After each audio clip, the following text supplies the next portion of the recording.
అందరికీ నమస్కారం అండి.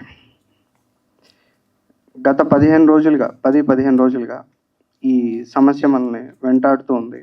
సో, ఎవరైతే అన్యాయం జరిగింది అని బాధిత మహిళ బయటకొచ్చిందో, తను అంత ధైర్యం చేసి బయటికి రావడం జరిగింది.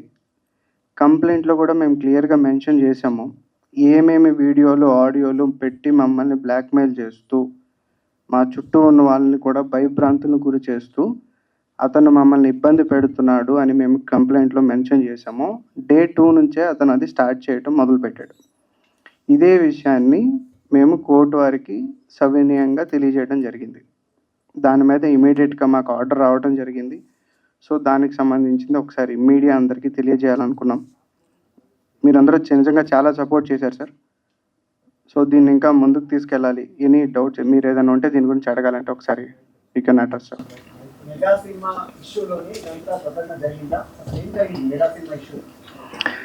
సార్, ఇది మెగా సినిమా ఇష్యూ కాదు సార్. ఇది ఫస్ట్ ఆఫ్ ఆల్ ఏంటంటే, ఇది విక్టిమ్ మీద జరిగిన లైంగిక దాడి సార్. దానిని మేము అడ్రస్ చేసాం. సో, అతను దాని నుంచి తప్పించుకోవడానికి ఎన్నో రకమైన ఫ్యాబ్రికేటెడ్ ఆడియోస్తో మా మీద దాడి చేయడం జరిగింది. ఆ దాడిని మేము ఈ ఈ ఈ ఈ కేసు త్రూ మేము క్లియర్గా చెప్పగలిగాం. అసలు తన మీద జరిగిన దాడి ఏంటి, మా మీద అతను ఎలాంటి దాడి చేస్తున్నాడు. దాంట్లో ఈ సినిమాది కూడా ఒక పార్ట్ ఉంది, అంతే తప్ప సినిమా గురించి. ఇద్దరు కలిసి ఒక సినిమా ఒప్పందం చేసుకున్నారు. ఎస్, అదే దాంట్లో భాగంగానే ఇద్దరు కలిసి అసలు ఒక సినిమా ఒప్పందం చేసుకున్నారు. ఆ సినిమా వివాదం ఏంటి అసలు?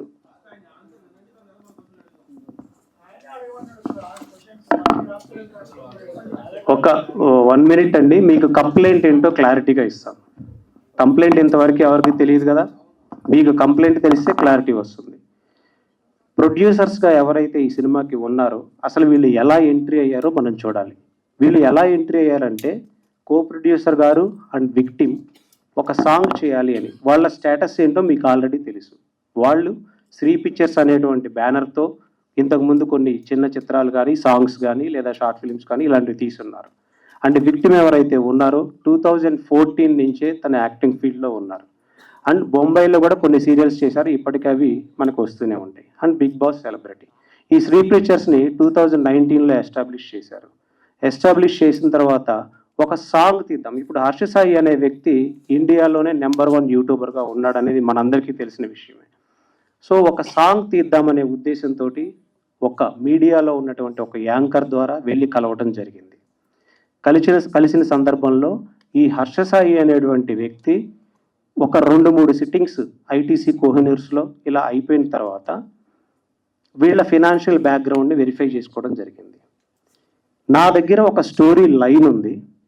ఈ స్టోరీ లైన్తో మనం సినిమా తీస్తే మీరు ప్రొడ్యూసర్స్గా ఉండి, నేను డైరెక్టర్గా ఉండి, నేను హీరోగా ఉండి, అండ్ విక్టిమ్ ఎవరైతే ఉన్నారో తను ప్రొడ్యూసర్గా అండ్ హీరోయిన్గా ఉంటే ఇది చాలా పెద్ద సక్సెస్ అవుతుంది అని తన డెబ్యూ మూవీని శ్రీ పిక్చర్స్ ద్వారా తీయాలనే ఉద్దేశంతో అతను వచ్చాడు.